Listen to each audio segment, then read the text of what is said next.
10, 9, 8, 7, 6, 5, 4, 3, 2, 1.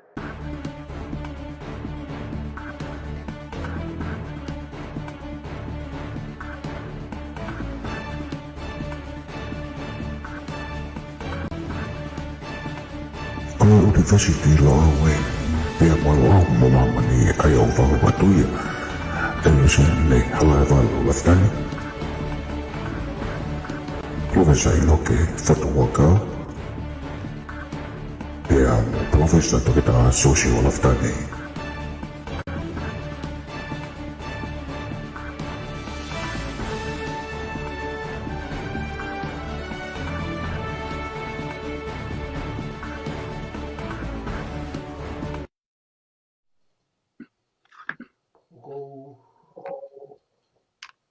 MALO atu e talamalo e whanua.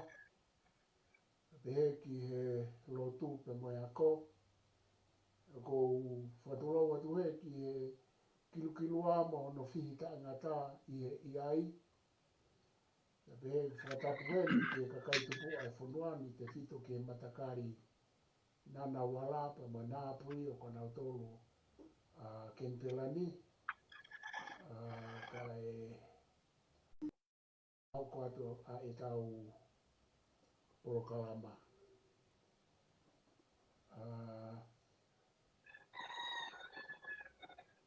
Ko watulou atu pe ku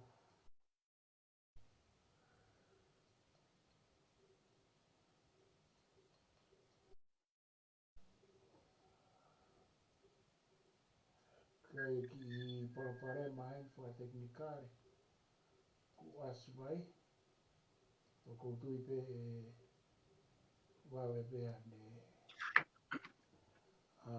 ki wakai ane ki ai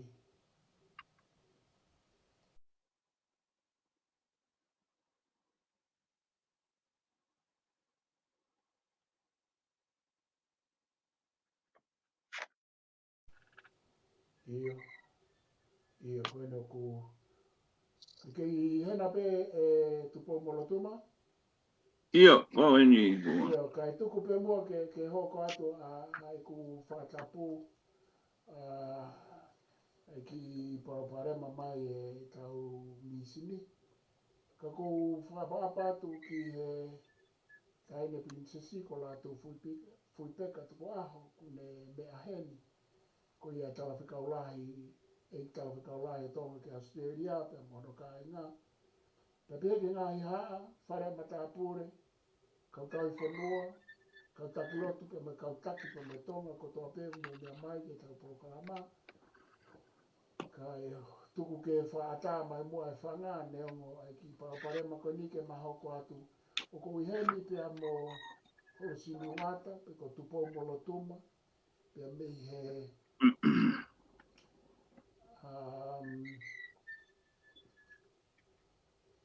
maananga Tonga ko ia aisea o e haa lo au mo lo au i Tonga ke mawhai hatala noa ki he teuteu ko ia tau Fili o whai i he tangatapu wha ono mo fitu. Pai kai teuteu whaloloa te oange ke Tupou-mo-Lotuma ke ne kamata mai pia te matoki popota noa tai pia anga a ene wakai mo haku wakai ki a manaki koe ne te whiri i he tuapure ulu ko e mea lahi whukoeni kai ko a wahenga pepe ko a poloka pe taha ka koe tolu ko kau whauwhonga e tolu pia koe mea lahi au pito ia ki e tuu a e tau kau whauwhonga e kakai i Tonga ka te tuku atu e Tupou-mo-Lotuma ki kamata pia tato ki hoko tai te MALO. Malo pito e Professor Maftani. Ia malo pito e kai whatongia me whanuana pia ku e fia mau pe ki u kau whataha e tau tatalanga ki hanga e whaunga tau whanuani. I he tā Polokalama koe ni ku uhinga whoki ki he politikare pe mo e te uwhiri o e ngahi wahenga. Ange koe o ke whakatau kei a ki he wharearea Tonga. Pea o koutui e po walo ki he ka venga nga maheni foka kunga ke motuani. Ke fok pe mua ki he whaunga koe hono uhingai o e politikare, pe moanga e ku wakai e motuani. He mea koe ne ku hoko e taau, o au mai ki he Fili koe ni Fili sii, ai o ku teu whahoko koe ni he tuapule lulu. Ka koutu e bowalu pea watau kei atu mi o kamata aki e ta whakatapu. Mau inga ke ai fo i whakaukau na e whakawae aki he tau whangkui ai Fili whare are ake he motuani. Pea koutu i te uhanga o kamata aki pe ia, pea ka toki whoki hifo ai ki hanga o e pue talanoa whakauhinga o e ahoni. He koutou ngai Professor Laftani, koutou i ku osi i mapuni-puni e ngahi turiki, ono tālanga fufoloa i ku whatonga i whanongoa pe mo whanongoa mo ki whoki me murina, ai tātanoa ki hanga i te uwhiri, pe na e kau pe whoke kau tangata koe ni, i he pue koe i he ngahi whiri na e toki osi, pe neongo ku mawahe honau sino tonu, ka hoko pe honau ngahi whafonga, pe koutui koe angai ai whakasino atu ki whatau keia nge e pouwalu me anga e uhinga e motuani ki he mea koe ni o hoko. Te upehepe pea ke toksio whakaluku fua nge, koutui koe angai ni e whakauhinga e Professor Laftani me he tau mawahe koe me he sia te wholau e uhinga o e whakaukau koe Fili whare area. Pea alu e anga e whamao e motuani i he ki i whakaukau tau whatanoa maheni ki ai mo e haao holo ha uwha matala. O kawa e sino e whonua i he oko whuka e motuani o whekau aki a e tau nofa whonua mo tau ngahi tofia, pea mo tau ngahi whaunga whaka e tu whakaholo. E tau iko e haa. Pea i he motuani koe kuhanga whaka kaweinga o e haa e ne whekau aki mo nau ngahi whatu uhinga. O ka wai whaunga whakapolitikarea neonga koe whoirea muri ia. Ka koe mawhai koe mea motu ana e tanpou ake whonuani. Pea koe anga e kuwakai e Professor Laftani ki he tau ngawhe me he tawal whitunima. E anga e whakauhinga e motuani. O tau whanonga mai o au mai ki he ngahi i whakaukau tau pātolo aki. E anga e tau whakauhinga. Pea tau whanonga he ko i hala whanonga ko ia, e whatonga i koe ki he ahoni, o tau alu he ahoni o tālanga he ngahi kupu ka weinga, te uwhiri ke te hua i o whafonga, na e kai ke iai ha si amana ki taha e tau whangui, e au ki ha whoituunga pehe. Pea koutui te whangarewa o whakasino atu e kuhinga, i he whakarea koe ko uatu ai. E taimi koe au e tau tohi lao. Ai o kui loto koe ai lao tau potaha o e tau lao. Ai ko nistu tone. O haa mahino ai ngahi ta au. Pea koutui e Professor Laftani o tau tālanga whoki tau tolo he whaunga e whanua. Ka koe whaunga e whanua whoki o ku hama. Whetaki nima mo i mawhai pure. E anga whakauhinga e motuani ke ukaweinga ngā maheni koe uhinga i ha motua i uhinga. Na e uhinga e tau whangkui pia mono hatu i. E tau hanga fufola e whahinga whala ke tau tālanga ai loto ka te tahatu hono whaunga. Pia i heku whakauhinga koe a ko whakatahata atu aki ai pe e anga i ngahi kupu koe ni he koni stūtone. Pia ke tau ki ai he kau ai whaunga e tau Polokalama, pia mo e tau maananga i hono tālanga i ngai kawenga koe ni. Ka koko atu ki he whakaukau koe o ke kamata mai aki. I whanga whatata aki e tau mawahe koe ia me he kupu. Pitu hiwa e ko ni stūtone. Awe mawhai koe ata mai tau whangkui koe na whanga o whola mai whala koe ni. Ke ua na to e ala ki ai ha whauhinga. A neongo te tau ala ki hono ngahi ki kupu. ka ko te fito ko ia o e tau ataina, hoko hoko e tui, te mo ngā hingoa ho e ki no pere tofia tu whahoro. O tala mai he kupu fitu hiwa e po walu, kai ke toi lawa e ki ke whai hao whakaukau au mo whakauhinga ki ai, ko mea pe ua, o loto ki ai mo i kai. Whakamaurewa e motuani i po walu pe au whoke ati hao anaki. Whanonga mai tau toruia au ku mei a whepe he ngahi whauhinga e tau whanonga ke tau hanga hake aki a e fusmo omo whatata. Tau amanaki ke tau hanga hake aki a e tangata mo whiwhine o kwea e ngahi whauhinga i loto. Ki he motuani e Professor Laftani o kwea kia hano whikau ake ana mo e mawhai whakapolitikare. Wai mea whaituitu ia o kui loto ia he ka inga mo e whaunga o e haa. Na nau lawa i nau tolu he nau whaunga o tālanga i ia. Ka kono o mai ke mawhai whapolitikare ko e mere hoko o tau whanonga mai ko ia a koe ke he wafi hengo furu. U ase hake ai fo i whakau kau ko eni. Aini o tau toe whauhinga i motuani. U tau ngāwhe o mamao au pito me he whakasino na i whakawai aki o i uhinga.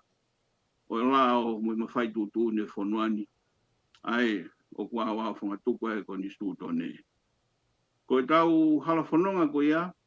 Ki e whauhinga o haa ko ia i ho tau o kupu whakauhinga e konga a, au haa peho tau uhinga i rea. Ko i rea u haa i o walu pau whoke atu ko uhinga rea. Kamata poe whakatau ke u tala mai ke te uhinga, hange ko e kaweinga wanga mahene te tālanga ai. Pea wahe le vai ke he kupu e walu. Ka koe kupu e walu kau to e wahe no ngai whakaiki ki o alu ke he volume e nima. Wea e kupu ke he ai e te au ono hiwa. Wahe ko toa ia uia ka lao Tonga. Ka kuhinga i whatawa noa e po walu koe uraki kamata pe u kalamai e konga uraki uhinga i rea. Aia koe uhinga ia e Professor Laftani o ko whotu ai ka wenga ngā maheni pe u tau tārangai. Ka hala e te uhinga whatata. Hu kita ose whakatau kea tala mai koe whanua na i kai whakakolonia pa tawa tāina ki hono whao hono mawhai lao. Mohono iwi. Ka kato me ha whanua ku tawa tāina. O hu mai ni ia ki loto o osi hai whakakolonia ia he whoi uhinga. O ko whenga MALO he tai milahi. Professor Laftani ke umahi noi ai whahinga uhinga ko ia. MALO te ke hanga o whakasino ange. Ai whahinga whakauhinga ki he motuani. Tau whakapapai ho tau ngahi tau kete. O tau ngahi tō whaafine unau kau he te upue. Kai he motuani u alo e whonuani i he whotunga ko e Fili whare area. O mama he wahe o awa he wahe o tau pui pui ai whonua. O whailonga ia e ku whauhinga e motuani. U tau ngāwhi o mamao me he tuunga whare. Na hanga he tau whankui o whariki aki e whaunga. Ko e nofo a e Fili o mawhai pure ia. Ke whai tūtū ni. Ke whetai ake e ngahi mawhai i tua. Ko e haa. Ke toki huki loto ke he repa kou mau he whonua. Wosi maa ue me i tua. Ko e tau alu ki loto he politika repa u whoki atu. Ika kene lawa ia vete. Pea koe whakatata e motuani ke ahoni. Walu ngahi tālanga o whaloroma. Pea tae whiunga e maha whonua hange tau whatalanga mauaki. Maa mangia pea mono haa tui na na wawa moana.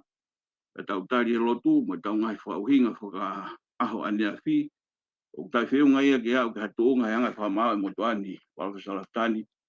E au ke te Fili pe anga mahene ake ngai taulahi mai ki muini mai. Wa uia ke taulau o kawa ngai me ia utuia motuani. Ko sipinga ia e tau mawahe. Mi e whariki na uhinga ki ai. O taulau koe o kawai e mawhai e tolu. E whare area o kawai Fili koe ni o te whakahoko. Ko tu ka ngai ki whatau ke atu po wal kau toki hoko atu kau whoke atu. Ia o tānaki mai. MALO po wal.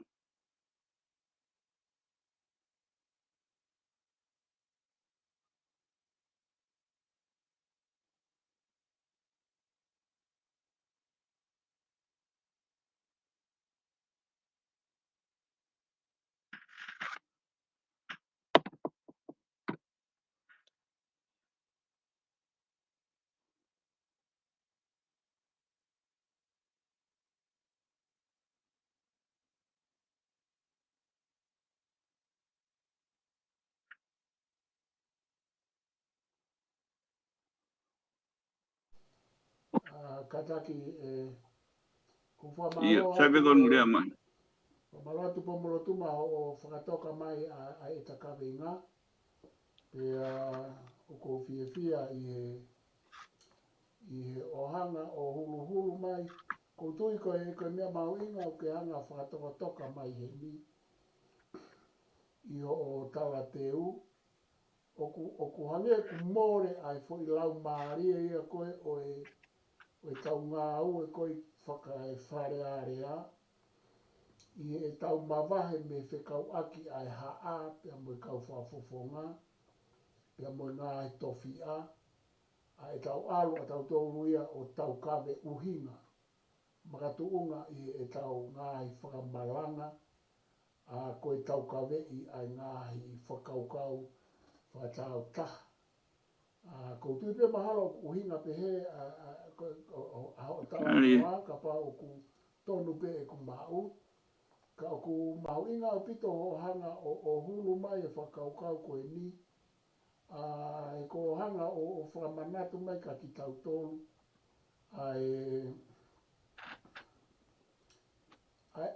Ai liliu.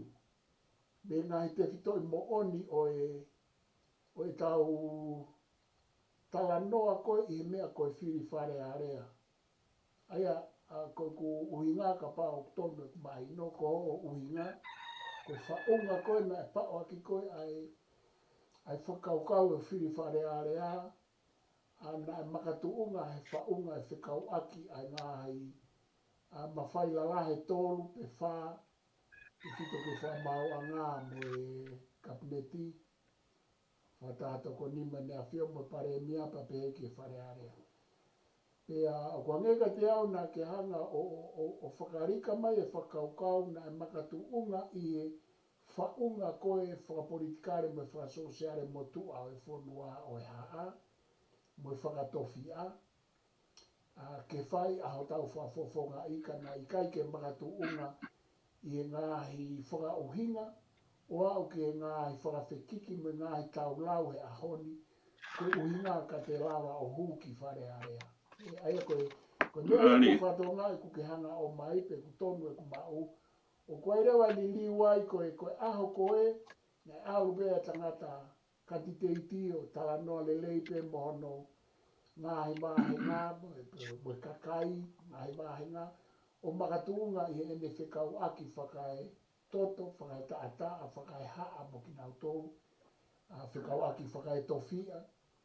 Pea whamatawa e pe ngahi uhinga. Na ikai ke whai ha whakawhekiki. Mo ha tau lau. Mo ha whelau aki ko uhinga kai malawa i ke te hu.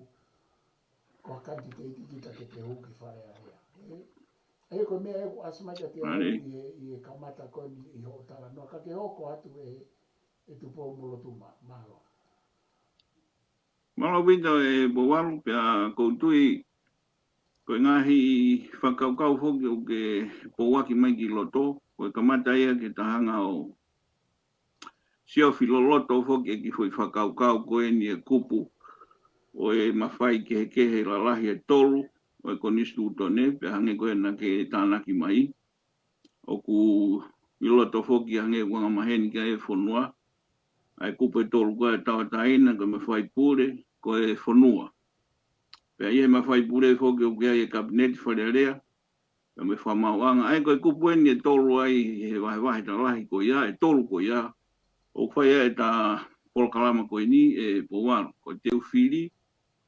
I he whakaukau na e maanu mai talo me he e tawal whitinima a toki kakano angeai mo ngahi i taau mai ki mui. O se no whakasino i he tawal whitinima, bea toi au mai peke he tawal hiwa taha o kei whai peho no pātolo aki o alu o whakasino mai. Au mai ki he ngahi i tau mai ki mui, i he ngahi wori me la o kou tauhi, koe whamapopo ia tahi wa walu. Pea mo ngahi mono kehe na tau whanonga mai ai, wanga maheni ke ai whanua, pea mo hanga e tau kupu kehe. E tau siofi ai whanonga mai talo e whakawae o e ono aho me ono pōni ho ta whanuani. Ka koe uhinga e ku whakatala noa hange koe ana ki tānaki mai e Professor Laftani.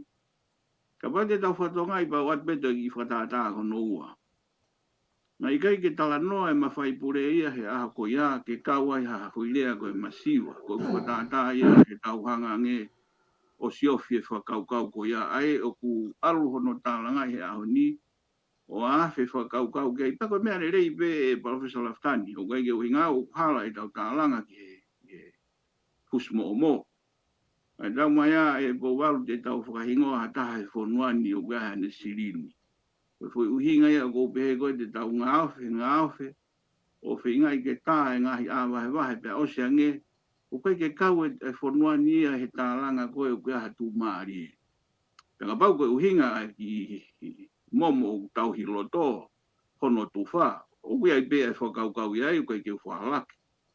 Ka koe ne awe ka winga kua ko whakatā ia e Professor Laftani ki he whakasino e whonuani, na e whatu aki ia hano ngahi whakaukau, ai mawhai o ku tuu e tangata mo he whine tonga, o pole hono tonga, pe ku keike ne kātaki ke tu aki ai whuirea koe masiwa. O keike uhinga e po walu ku keike u whakahalaki o koe e nihi mo tau tokalahi he whonua. Ka koe taimi ko whakatātai loto he haa, o ku tui e Professor Laftani, nei keike maanu e uhinga ia koe ia i he tanu pou e whonuani. Pea ko o mai lewa e kupu fitu hiwa ko whatata ia ke taimi koe na tau whanonga mai ai o hau ki he manakoa e whahinga Fili.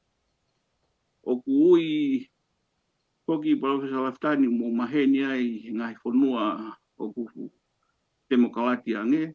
Ke tau Fili ange manakoa. Ai koe taimi manakoa ai tala noa mai ka whahinga kaweinga.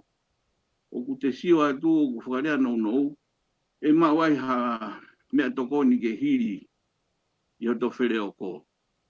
Kia te au e Professor Laftani pa ke toki whakatonton mai. O koe ke whekau ake whakakau ia koe amu e mawhai whakapolitikare. Koe me ia e tangata whakafoitui wai hano tala whatongia e anga tu unga whare. Si whahinga mo e ka inga kuha me iai. Ka kua o mai ke kuanga e whakauhinga. E ka pauna e maanu pe hoki. E pou walu e politikare ia ka ike tau lau pe na wale rei pe na ukehe whakauhinga o whepaki ka kaha.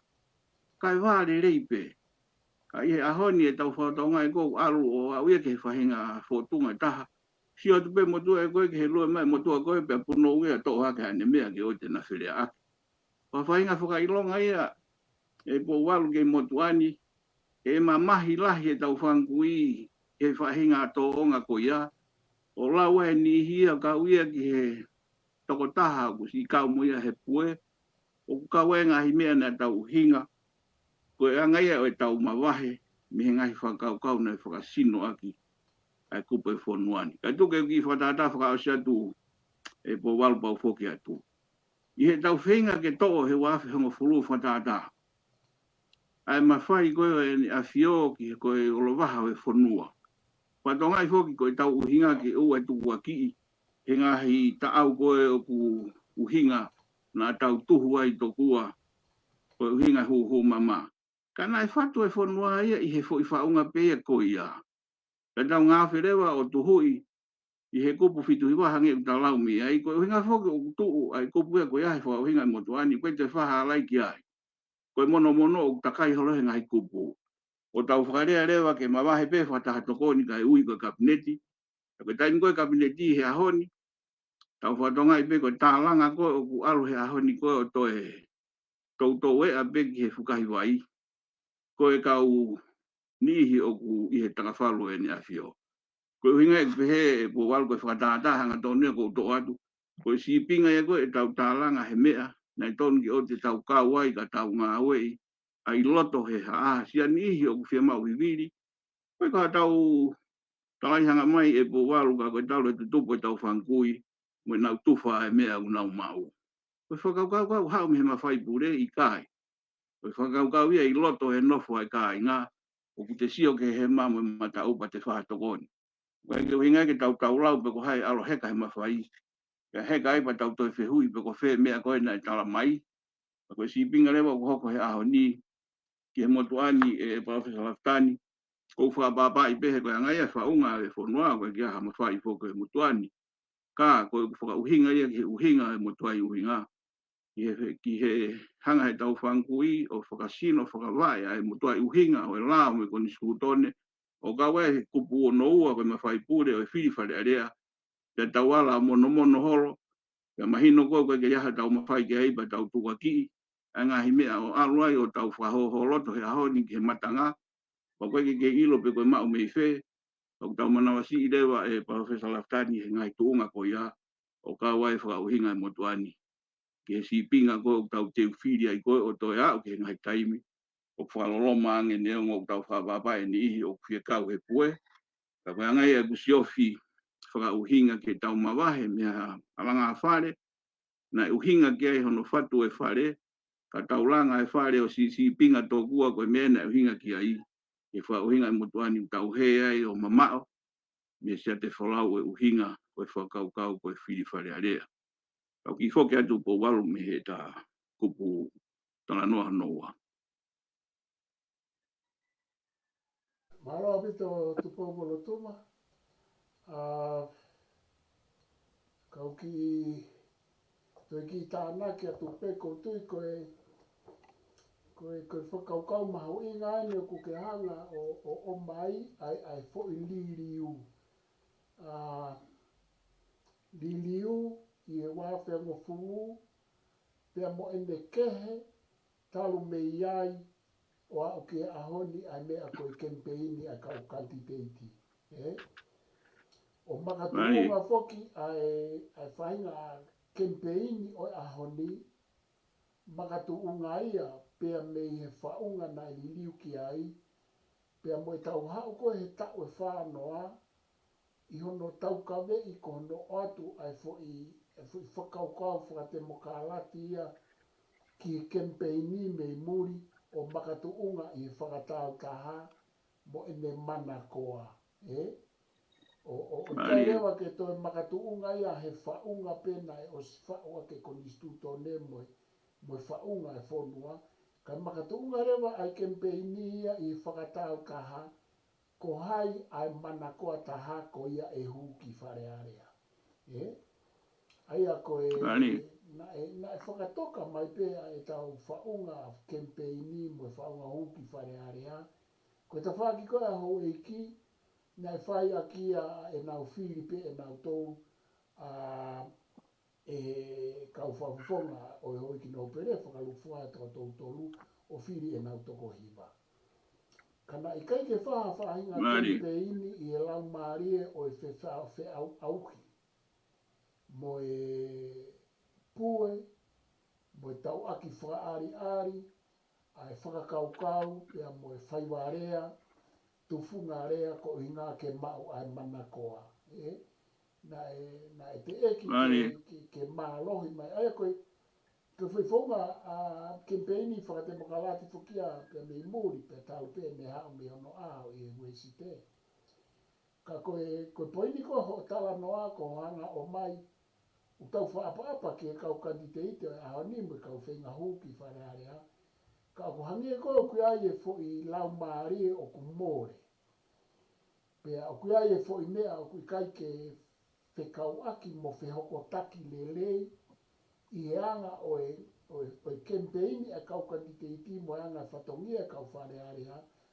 Pea mo e whatongia tupua I ene whekau aki mo e whaunga konistuto ne mo e whaunga o e tala e whonua pia pehe fo ke mea fio. Kau whaka si pe kai tuku atu Tupou-mo-Lotuma. Ko hao e poine tāna ke hanga o mai. Ko e fwoi liliu koe me whai wa hawhi ako fulu ku ne hanga rewa ue si ai a anga e tau tu wha politikare mo wha sosiale wha lukufua me ono aho. Aia o tau mawahere ai pia whoko ai e liliu I anga e whaunga kempeini. Ai alu lewa ke alu e MALO hinga o mawahe me ene nofo I e whaunga kempeini mo tu au whai mai o iki no pere. Pea mo e whatongia o e tu I koe ulu e whonua. Kai hau rewa ke nofo I e mana koa. I e whiau au ke whakalotoa ke Fili. I e anga o e ngahi lelei, e koe ngahi mea ku pehe o ku lelei whakatau kaha. Kai more rewa ai whakakaukau ia o whonua I he tāu taha. Ai koe fo I mea me ko fia au whangatuku aki. O more rewa ai nofo ai whikau aki ai tāu taha mo I whonua I mea koe kempeini. Kai hau rewa ai kempeini he ahoni o nofo pe I he whakatau taha.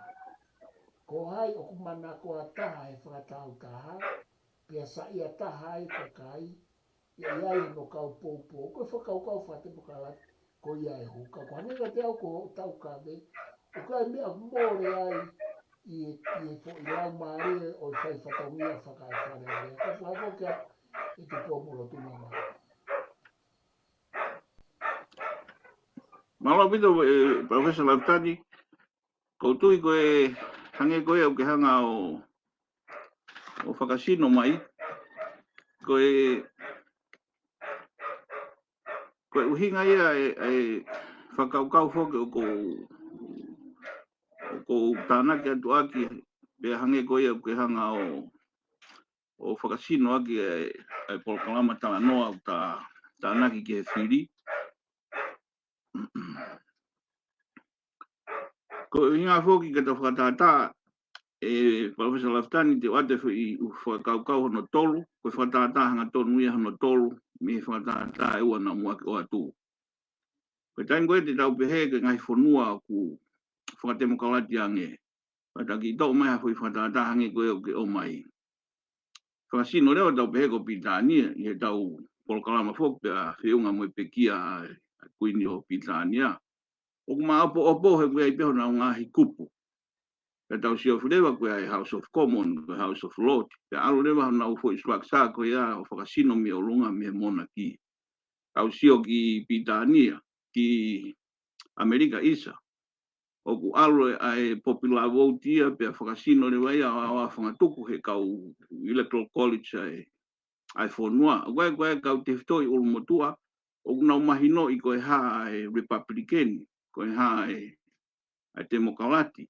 Ko ha alu ki he ma far left pe mo alu ki he far right ko ha ni whakau aki mo ngahi mo ni mea whaka tau whatunga motua ko ngahi mo ni mea whaka tohi tapu ko tau whoki mai ko ia powal ko hinga ia pehe ko taim na whariki ai ranga whare o whonuani I hono mawhai I lao ko ni stutone e mo ngahi lao kehe I he kupu ko ni tatau no ki ai na uhinga ia ke tau whatata hangi koe whakariana ke toi o mai. Na whaunga whanua nia ke tau hanga malo I me tau walo whinima koe whatata ia. Ono tuwha ai kupu tolu koe ia e mawhai e koni stuto nia e konga whanua. Os koe ia pia tuwha koe ia pia te mau haki I konga kere ai pia whaile wai te tauhi ki he ngahi mawhai o e whanua. Ia hano hou eiki pia koe hano tui. Nei kai uhinga ia whauhinga motuani e powal ko hinga I whatata hanga tonu koe o tau ngāwhe o alu o tuwha. E koe ke tau tuaki koe hanga ia e bibiri e whanua he koe tau hanga whakaari ai mea. Nei kai uhinga e lao mo e whaunga e whanuani ia ki ha mea pehe koe ki ha tau iwi. Ka koe whakaukau koe au ni hanga lewa whakasino mai ke tau whetahui aki I loto he mea whakarea koe ke tau maa. Pea ko hinga whauhinga na tau to'o koe whakaukau o tau whakapapa e whaunga whanua he ko tuku mai ai ngahi kupu e ko diskutone o tau lawe I he kufunga mo ui koe kere. Te tau hire waiha to tala whatungia. Pau ke te tuu I he uha mo la a whakatata. Ko sio ki si I loto whare ia e kaha inga pea mo e whahinga mono haa mo e api. Pea kai ke te toi viviri ki o runga ke o hifo ai mea na e o stufa. Pea neongo kai whoke tau inasi kotoa, ka koe angai whatata e po wau e rea mātua, ka koe kia konga whanua, pa ke konga whanua ki ho whinga he mala e o e whekeri he ako. Pe hoko o nima mālohi, ke hoko he ngahi mala e o sipoti, pe koe hano ngahi whakarea e Professor Lautani, ke maheni ai mo e whanua. Ka koe whakatata ia e tau whinga ke to'o e whakaukau, mei he mea na e whatu ai alanga whare o e whanua ki he whoi mea beko ia. Whoki mai lewa ke whakatata ke tāna ki mai. Me taim koe na tau to'o ai ka e kabineti ata be. Ka tai whoki pe whakakau e he kupu whitu hiwa he wā whangatuku ai tu ia i he mea koe lao he whonua. Ai koe whakarea taha. Tau hanga o whenga ke tau tufunga e ngahi konga ke he kehe o e whare. Ka kohono ala ngā whare mo hono o whaunga na e whakasino aki. Koe tama tatau pia te ne a whangatuku ai ha koe. Uhinga e ku whakasino me he kupu whitu hiwa e Professor Laftani. He tau toi whoki pe o whia ai. Pea osean ko ia tau tuhu he ahoni. I ngai whakauhinga e motuani ke tupu o e tau a wahe pea ko ongoi. I taimlahi ange koe Polokalama tau whakatalanga ai. Koe mea nerei ke whipakpaki whakai uhinga. He kawinga e motuani ka tau wharerei whakai kupu whikau aki. E koe osean e aho koe no fō koe no pea loto whare ia. Ka i he whakaukau ka ko hanga ia whakatata mahino atu anga e uhinga e motuani. Ke tau ngā ke tau taina mo kupu ua e mawhai pure ai ni te whai ai Fili whare area. Ke ngahi konga whanua e whai tutu ni ke lao tu whaholo e whanuani. E kai ke malawa, ka tau os ahi ia hange ko ia o ke tāna ki mai. Ke whauhinga e motuani tau whapapai whahinga ulere he pue. Ka ke he motuani e Professor Laftani, tau alu o talanoa o tatalanga he ngahi mea au ke tufa e ki momo, tau ai o tu i whare hopo. Koe whihuka he kaha u koe tau whekumi koe ni ke ua e tufa kai ha. Kai kai ke tau whaki kai ha. Kai kai ke whai ha weteki loto e ngahi mau anga a iwi ko i he repa e whonua kai tuku ke whewhe. Ka koe ngahi whakaukau ia ko tāna ke atu walu kau whoki atu. Ke ngahi kupu whakauhinga e motuani ki he anga o e ngahi whakaukau. O kulerei pe ia te ia ka ku mamao au pito. Me whakauhinga ki he kupu na e taumu ai. Ai Fili ke mawhai, Fili whare area. Ai ni tau teu ki ai. Ka koutou teu ki whoki atu. E ko walu koutou ki hoko atu. Alo Tupou-mo-Lotuma ko e i to lai me ta iwa. Ko e whakaukau kone o ke o mai ko mea ko whie tāna ke atu mahuinga au pito. Pea moe mahuinga a me asi mai o ku tau ngā unu ke tau au tautoruia i e whainga politiki whaka wesite. Na e o mai pe ai konistu tone wha wesite mono ngā elemeniti wha demokrati. He kamata pe hange koe na ke hanga whaka ata mai e konistu tone. Kana i ke iai e tau whounga mo e tau uhinga ki he mea koe politiki. Pea mo mea koe whare area, pea mo mea koe campaigni whakakantiteiti. Ka koe, ka mea koe ku ke hanga o whamanatu mai, a e tau mawahe mei ai. Tau mawahe mei ai koe ngāhi. Tau kawe mālohi mai e ngāhi whakaukau o e tau aki uhinga. Koe tau aki whiauhi, whakauhinga. Ki he ongo maari e ange, pea pehe whaingai ni i ke ongo mooni ange, pea pehe ke ongo whakalotoa ange, ke ongo manakoa ange, koe whainga mea koe o toa e tau whamamawhae a honika koutui koe mea mau inga na ke hanga whamanatu maane nai. Ai mōre rewa ai u te whito i whakaukau, whakapolitikare, whakatonga, na e kei whakakau mai pe i anga o e whewha uhi ai tawhaaki ai ho e ki me tawhaaki ai kakai i e loto whare area. Kako atu e Tupou-mo-Lotuma ki anga koni o kuaha o makai ko whietana ki atu ko tui mahalo ku mahino e poini koni ku ki anga o si o mai o ta tatalanga mai ai ka ko whietokanga atu ki ngā i wahenga e tolu ko e ni. O ko atu whoke mau ngā i whakauhinga me i heni pia moanga e mausio me i murini. Ka koe pia whoke ne ke pia mo e whaifatongia mo i hena mo i hena tonu. Koe tu whoke he taimini au ta hapore e ne tangata mo e ne whewhine ke huki whare area. Pea ku mahina o vita mea koe na ke tānaki maa ni nai. Ka koe ku toi tuko te peka te koe ke te whaipe mua hatala no atu ke kau whapufonga koe na pea mo ki nau tolu. O ku ke whakatoka ngā ia, ku ai ngāhi lelei, po kua ngai mahu inga. I hao tala noa ke ta whaake o e kau kantiteiti. I ho o wakai ena ki e ngāhi wāhenga koe na puka ngai poloka e tolu. O whai ai e Fili ke toi ke hao mua ki ai o mea ngai whakaukau ki mautolu mo ki nau tōku na mea mai tu mea atu mei muri ni, Ki to ki ami I ena o ke sio atu malawa peke ke tuhu I mai a kakai ai o ke whakaukau o ku ngari tuu o ki ai hanau ngahi iri mua MALO mua ngai ere ke nau ki o ato ai ai. Ko mea tai mini, ko mea pene mahino ko kau kantiteiti ko whinga hu ko toa ki whare area po ko toko whia ko na ka hange ko ui e toko lahi kai Fili pe toko si pa ku pe e tau kau whonga whare area. Ko ina hani I kau tangata ko na po kau whepine ko ina na whai ma Polokalama mo Silvester Tonga ne na I VPO ena. Ona wanga tau e ku wakai atu ke kau kantiteiti ko na nei heni. Moanga e ku mui atu ka ki nau tolu. Ka mahalo I ke he pemo a o sio ko wanga ko whakaukau na tanka Silvester ko tonga tapu whaa. Ko suat mahalo panau hanga to whamatalai mo ngai uhinga. O ko suatu ke kama ko William Chakau. Pea I he tonga tapu ono o ko suatu ki he tau tangata koe ko sua me fifita. Pena e pe ku ngai uhinga ki ai e Tupou-mo-Lotuma. Pea koe tonga tapu fitu o ko suatu ka paula piven piukala.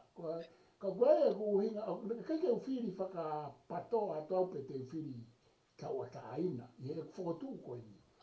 Ka ko whotua koe pia kia I ku hanga mahi noi a kempeini. Makatuonga e ku tala noa he lau maare mo I kempeini mo MALO hinga toko tolu koe nina ku hanga tau ka vei kia Silvester ma Polokalama nai.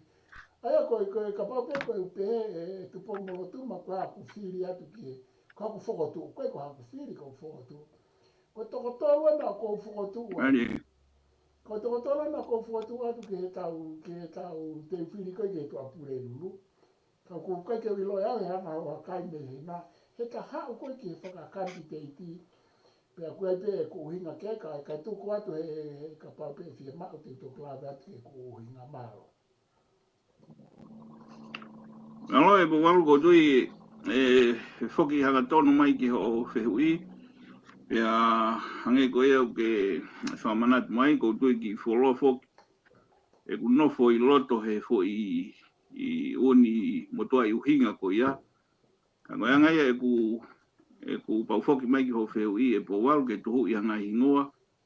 Ka ko wongo I ki mua peau tari e pau salaftani. O ko tui ko anga e tui fa foi tui ko tui e na tula pe foki he anga whakaukau ke pe ko uhinga e ku whakatala noa he takupu ane nai e tolu ko hai pe he kau tangata koe ni mo kau whiwhine koe ni e huu ki loto I kai ke lawa ia ke tau toe mawahe mea foi whakaukau koe ni I e whakauhinga e mutu ani te tau whanonga atu o au ki he foi taimi e lahe ange ngahi mea koe te tau hanga o talaki ki loto ke whakamanakoa aki akita koe na I tuku mai whalala e kakai Fili. Pea e lahi angea e whakarea e taha.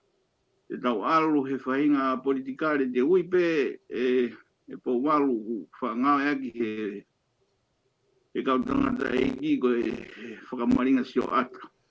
Ai ko hauhinga e ko whahinga mea u tau siofi. O whepare kina pe ko kita pe u asmai. Ka koe uhinga ko kwai he sino e ko ia moanga ne tau moa nei koe kia hana whikau aki anaua. Koe mea ko nofo wholoi he takupu e po walo. Koe uhinga pe ko hai pea e huu. Ka ko pau hoke tau siofi ko hai angi ai tō taha o kurere angi ai tō taha. Ke ufua maa po e pau whesa laftani. Koe uhinga ia e ku nofo he fo I whaunga. E koe ni alu koe ta au he aho ni koe ngai fua uhinga. Tau whatata. Alu he taimini a e whi a mokaki koe o tau patiseti. E kai iloia he taimini pe koe tānaki me whi. Koe whaarea no kautona. Tau pehe pe ko mulina. Aia kua uia ke uhinga he taimini ku tau ngā ake ho tau mawhai ai fo i mea au tau ilo le rei o kai ke tau mawhai ki ai. Pe koe ngai e ku whakarea e Professor Laftani tau whatata. Ko tau toko ua, sione po walu fita. Koe anga koe hono veteki po walu whileunga a ekonomika, koe tangata lere ia, kene hanga siofi ai patseti. Ia taim ta tau, po walu koe anga whakasino koe ke tau whoki angeke fui whakaukau na whariki aki ai uhinga ho whafonga wharearea. Ka pau te tau I loto ke tau tālanga I he mea tokoni. Tau whakatata koe anga huu mai me muri e koloa mea tokoni. Te tau whoki peo whakasino ke hangeka tau whakakau ene nai. Ke tau nofo he fo I Fili manakoa. Pea koe Fili manakoa o kou tala noa ki ai Professor Laftani ke te au ke motuani. O kune o mai he taimini ai fu Polokalama lahi koe ke utui lava o whamatalai whakaiki ai o tau hanganaki ki ai. Pea kou tui he taim ta tau peo pau peke whakapapa I hange koe ta kaweinga. Pea kau tangata rei loto. O koe ke tau whehu. Kau tangata ku osi maheni. I he wahenga o no pe koe kau tangata kotoa una osi mao whailonga ako kehe. Pea mwe ngahi malai kehe unau whaiwa aki. Pea kou tui ka hange koe whakarea ke mai ko sio pe mwe motuania o kutatau. I he taim ta tau kia I whafonga MALO po stay o kwa ke foki hono hoa hange ko whafonga o fitu a sengsa o pake mono hoa o kuango eke he motuani Professor Laftani ai wheo hilahi I he tau pehe ku tuki mua o tonu ke tau tuhui ai sino o sione tala noa whiwhita e taim ta tau ke motuani o ko ngoi ai whotunga o humai ai hoa o poastei. Koe uhinga ia kupehea ne nai, e tau whoke hake o siofia ai kahi whoto te hina o wharefisi, Fili whaotsia. E taim ta tau koe angai a hopo hake he kaha u, ai ngahi whoto te hina, ngahi tunga whare koe, aena ta tala noa ki ai I he tawalu whitlima, o pore whatongia ki he tau e politikare. E taim ta tau, mo whaiwa a Paula Piven Piukala, I ngahi ilo mea, mono analasio ke tauhi, e ngahi o wau e whanonga ke lepa e whanonga ke le vai. Ea koe whatata ia Professor Laftani hange koe wahenga whaa, te tau siofi foki o kui loto pe au tangata motua, ia Isleri Pulu. O kune whakamanatu mai hala whanonga koe na uhinga ai totonu ai tangata mo te mokalati. Pea kui loto pe whak mo whafonga MALO o mateni. O whamanatu mai mateni uhinga I kaweinga misiona koe na ia pea mo paremia MALO a Krispohiwa. Kana I loto pe whak mo Isleri Pulu o toe kamata anga ange ia mateni. Koe ngai whakatata ia pea mo aina ke whakatata ko priami takao. O tau sia tu ko tangata ia o kuikai ke toi whehui. O kulahi ono ngahi whaiwa. Kia te au po walu o kou whauhinga I he ngahi turiki. O kurerei katoa ngahi kupu koe ni te upehepe. Hange koe wahenga koe o pitu pea mo ono. Ko whatongia ngahi ongo hoa ongo tangata na I loto I he whafonga. Pea koe taha ia I he whakaukau. Ne kamata whok mi baba o mea I toa te laulau. Koe whakaukau ia po walu o ko ongo ia o ke motuani o ku hange o ku. Te whakarea pe o ku tangi ai o ku loto. Hena kai ke amanake tau whankue tau tolu o ke hawhahinga mea pehe anga I whakarea. Au kai ke uhinga au ko Professor Laftani. Ke koe peho no ngahi lelei ona. Tau pehe malawa ke hopo hake ngahi hoa ia o lelei iange. Kai kai whoke pehe mau pehe ke tau pehe tau whakauhinga ko sino ko hai o tau potu mai kia kita pea te awe ia hiri he tala whatongia ko ia. Aia te whakamapo opo aki po walu ai whakaukau koe ni. Tatau pepe ko hai ngahi whanga tō whawhine mo whanga taukete koe ni, whanga te hina koe ni, loto. Te ukei whakarea ki pe ka venga urua ki Professor Laftani a ngai tui ai motuani. Kei taau pe whonua he aluanga whaingataa, kai ke lawa te whanga tuka pe ia he tā kupu he tā wai tāko ilo kei whanga maria pe. Tatau pepe ko hai he ngahi kupu koe ni. Kai pe ke lawa karia whonua o wholau, ngahi kupu la lahi koe ni o vahe o koe ni skutone. Tau te whito ki hono kupu a wāwhanga tuku o konga whonua, te mono tofita. Koe kupu ua ki olunga ku hai whakapatonu ki aipa ku kau hoki a ki tau tolo he tāanga lahi eka i he motuani o ku uhinga ao whanga tuku me konga whonua. Koe kupu tolu na watu ane na ima te kupu hono whaa koe ni ngahi ingoa e kanditeiti o ku ngāri matamata ki he lakanga. Koe winga e whakasino mi ai a ko tui koe angai whakauhinga motuani kau ki whoki atu ko waru kau tau kau koe. Malo pito Tupou-mo-Lotuma pea kutui o ku kamata ke asmai ngā i whakaukau toe wofi ange e ta alu ki amana ki Fili ki kaukanti teiti. Pea ko mahu inga ia he whakaukau koni ko ke hanga tuku mai hange koe ni. Koe o mai koe ai whakaukau koni na ke toki o mai e whakaukau e tā o mooni au pito. Koe tatau pe ko hai e hū. I kaukanti teiti koe ni o ku tatalanga ki ai. Ka e aluatu pe ki he fo i whaunga ku o si seti mai ke ne whanonga i ngāhi mā i hala pāu. Pea aia ku nopo rewa ai tatala noa koe kanti teiti tau nofo he whakatau taha. Pea o tau nofo he manakoa hange koe mea ko tau he hema ki ai ko ke whai ki ai o tala noa.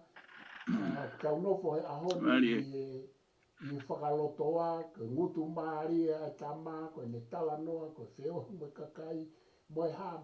Ka koe hange ko hoka veinga koe e aini na ulawe ki ai. I hea whangatuku, ko o si tofa mai e whaunga ia o e wharearea mo e konistuto ne, pia mo e tutun wharearea, ai fo i halanga koe ke nau whūka atoa. Aia koe ka e hae mea whakawhai ke hei aki. Ai kaukanti teiti e taimo ku nau huu. Aia na e hange koe ku lawe ki a Silvestra Tonga ma Polokalama nai. Ia ngā pe e ku wakai e Tupou-mo-Lotuma. O ku whawhai ke hei ake kaukanti teiti honau ngahi MALO hinga takitaha. He o ki ai honau ngahi vai anga, pea o ki ai honau ngahi MALO hinga. Pea te tau ilo nau tolu ulua ki honau MALO hinga, ua honau vai anga, he e asilo ua honau MALO hinga mo nau vai anga, i taimu nau huai ki whareare. Hange ko holau, o si hanga he fo i sistemi ia, he fo i whaunga ia, o mai e mea ke nau mui ai, pea e ilo ai pe honau MALO hinga mo nau vai anga. Aia ko mea ko manaki ki ai Tupou-mo-Lotuma, koe tā noa filosofo ko kāu popa. Nane pe koe whehui koe nei whai e palato koe mo. O pe ko hai ai taki lere, ko hai ai taha taki lere, ko hai ai taha kantiteite lere. Nane pe e kāu popa, sai pe ia. Ka koe whehui koe ke toi tā naki ki ai. Koe hae whaunga ke alu ki ai ai taha taki lere. Aia, koe poini koe kāu popa nane pe, e whekau ake whaunga, ha whaunga o ku maluangi, pe e watu ki ai mo e taha kantiteiti, mo e toko taha taki lere, te nā lava rewa o to e ki i lere ia. Koe mea koe ko maare ia e taha tahalanga, pe ku ki toi wahe pe ta miniti, toi ta miniti taha ua. Ka kou maho inga ia he, koe vai angai kau tangata koe nau whakotu atu e Tupou-mo-Lotuma, Miriam takau, Sene Fifita, ka pe he whoki ki a Paula pi ven pi uka. Ka koe toko tolu e koe kou whotu, Ko whakapapa oia ke toi ngā. Ka koe toko tōlu ni o kou pehe. O koe e ngahi malo hinga takitaha ia nau tōlu. O ku mahu inga ke nau huu ki whare area. O we i ho nau malo hinga ai. E ia e ne kaurelei ki he whonua mo whare area. Koe kou sio ni koe ke usio tau po kai hae mea. Koe ke usio tau po kai hae mea te nau mao maha o nau ngai vahe ngā mo nau poloka. O kou sio tau ia ki ha mea te nau lava o tuku ma ai whonua i loto whare area. Aki mi ho nau ngai malohi. Koe ke uwhia lawe ko nau ngai vai anga. Ko nau ngai vai anga te tau ilo pe tau tole tau whono. Pea ka pau te iai pe me kakai ke heia. Ka koe kakai pe no ko whakaukau atau ki ai tau ataina pe e Tupou-mo-Lotuma. Koe hange koe ni na ke o me foi malohinga taha sione fifita pou valo. Ko tangata malohi ia mai tangata matala ia ko sio ki ai ke ne tala noa ki ngahi mea lalahi mo whakaiki iki o e tau patseti mo ekonomika. Pea ko pehe lahi ka wako ekonomika rerea mo kau toke tā. Ka koe tala noa koe a pou valu. O ku mahu inga maria ngeia i reanga ene asmai ki a te au ke mahino ki e whonua. Pea ku fie mao e tangata pehe ia ki e patseti. Sai, koe malohinga ia pou valu. O kou sotu koe malohinga koe ia lelei au pito ia ke whare area te pito ke tau tawhaaki koe ni talawe kia. Koe malohinga koe o paula a piveni, e piukara, kou fie lawe kia. Koe malohinga o piveni, o ku nofa piveni i ono siofi e ne liveri ki e ngahi vai anga o konistu tone mo lao. Pea kou tui koe mea lelei, pea ku tonu, pea ku hala i ne mea koe whehui ke. Ka ku fie mau e tangata pehe ke ne hanga ue ai ngahi mea, he toki au whangatuku pe ia he whare area mo e ne afio. Ka ku fie mau e kakai pehe. Koe anga e koe e ku wakai, malawa pe ke hala. Malawa ke e kakai pehe, fie mau e kakai pehe, fie mau e kakai hanko piveni, i e uhinga koe no ko.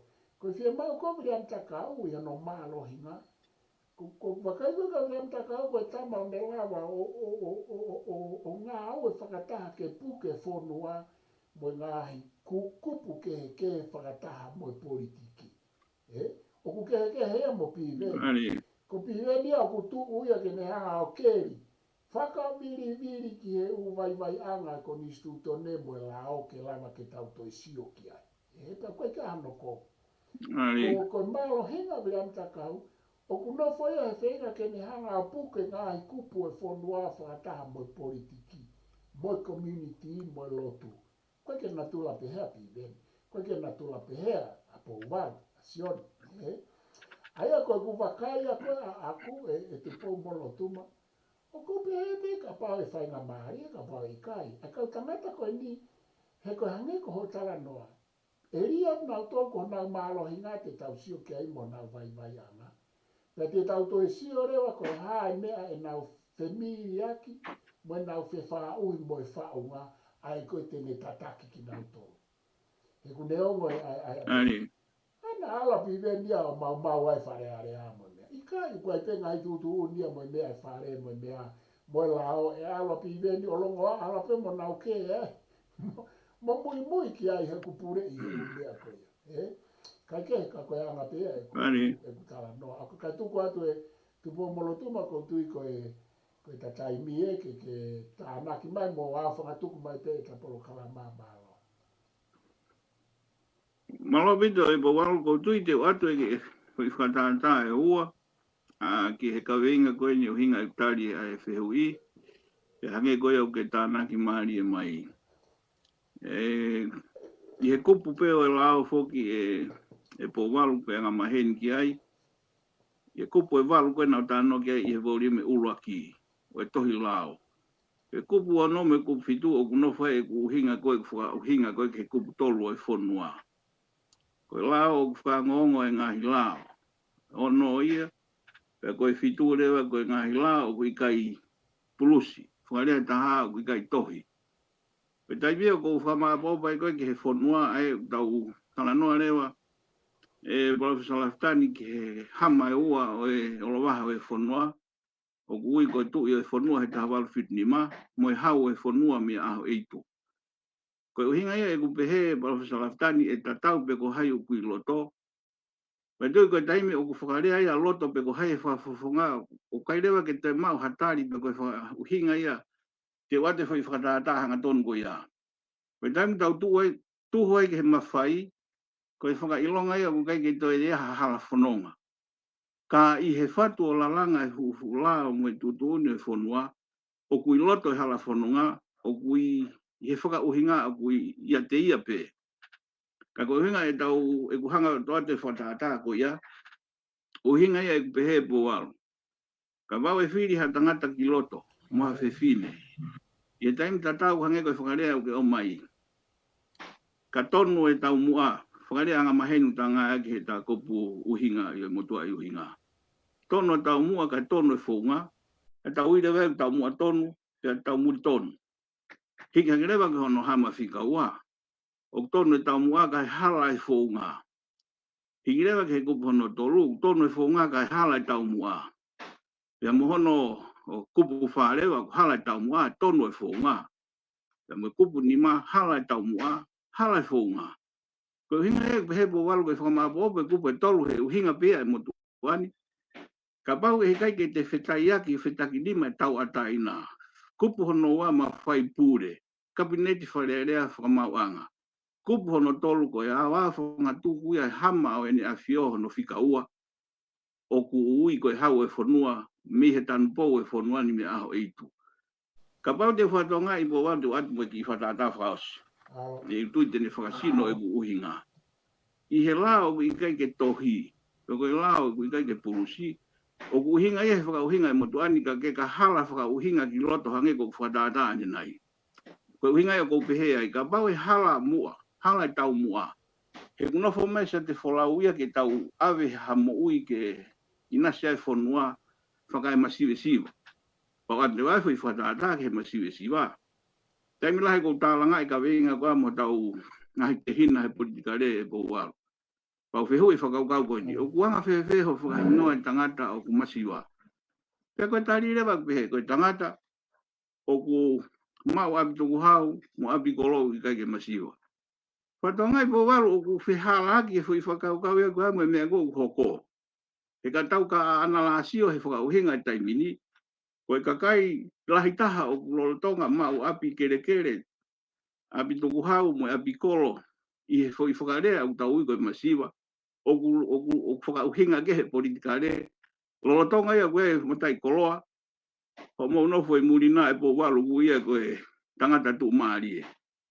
Ai koe whai paki ia ko tokanga ki ai e Professor Laftani. Uhinga ia pehe ka huha tangata tonu. Kai hala loto he koe uhinga i hala loto koe hala whaunga langa whare o e mawhai whaurao. Ka koe hala i te whauhinga. Uhinga i pehe e Professor Laftani whaababalahi ke kau tangata koe ni he tau whiohi ngahi whaunga kehe kehe. Ka kui kai ke ao a whakaukau i loto e whai tutuuni o au ki he mawhai o ene a whio ia aho eitu. Ka kui kai ko hatalai hanga mai ka koe whekeri ia e Professor Laftani. Waka amuange mai na mau taimi pa koe taimi mo kau tangatani. Ka koe kau tangata rerei ka koutui e po walu. O koe e whaitu to tonu pe ia i tua me i loto mo kau tangata mo kau whine koe ni. I he pehe koe ke nau huki loto pe ko haia nau tau te u. O tui te whamapa opo aki ia. Ka pau e ke inofo pe whakakaukau he pue ko eni o i tau veteki ke awe ke inase kakai. Whakasino e tau toluia o kusi masiwa. Ka kulaheanga hono iwi o naia he mea ko tau i e tamako o kumau e nesenti. Koe foi wheto halaki ko ia te upehe pe e Professor Laftani. Uhinga e pehe ko i tau mawahe mi halanga whare na uhinga ke e hao e whonua.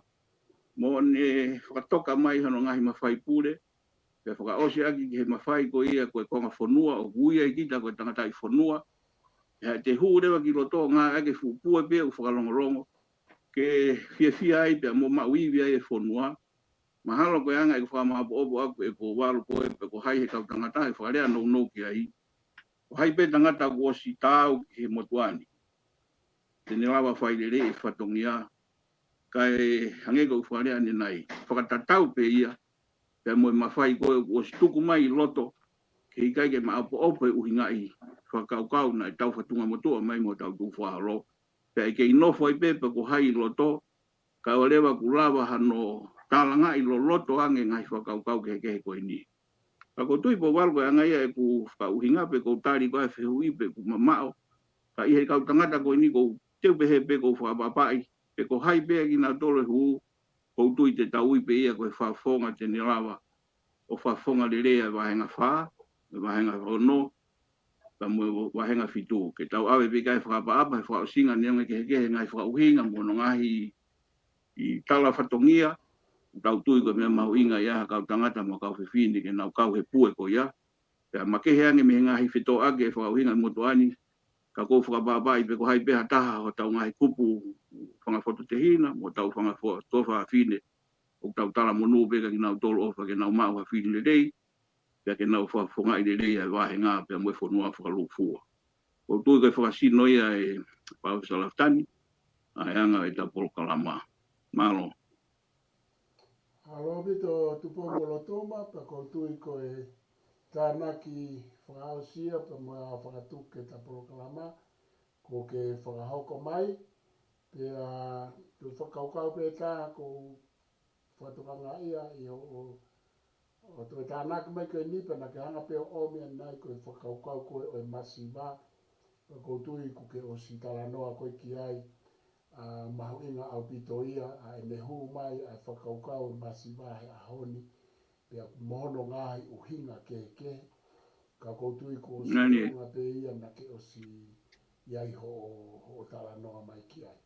Ka kou whamalo lai au pito ki e whamapopo ke whai, pea mo e tala noa, ke lava mai, ko e nea manak fo ke tau toko whae kau pe no lo, ka koe ni, oku lava pe, oku toe toa, ka ku tuk pe toa, pea ku lava re rei pe whahoko e tatala noa, ka whatawange pe e tokoni ki e amanaki ki he tau te Fili, me kau voters, me kau Fili, pea oku ta overlai ki kau kandidati kotoa, neongo ki ai e tau wakai, kua e tau sio, me tau whakaukau, ka koe au whangatuku, hange ko tala noa koia e Fili e kakai, i e tuapure lulu koe kau kandidati a koe te nau hu, o whahoko e whatongia ma e whonua. Tupou-mo-Lotuma, mo e kakai, mo e whonua, o tau tau ka atoa pe ia. Kai ke whamaloa ko mo mea mai, whamaloa ka mo tau kon mo kau mai e tau Polokalama, o whalaiat ka ring mo tau mo ngā i whakaukau, whawhiawhia o pito e ngā i tuku mai o mo whakaukau, mo tau te mo mea mai ke Polokalamani i kahau, ma o whalaiat ki a te mo tau, kai MALO o mo mea mai, ka mo mea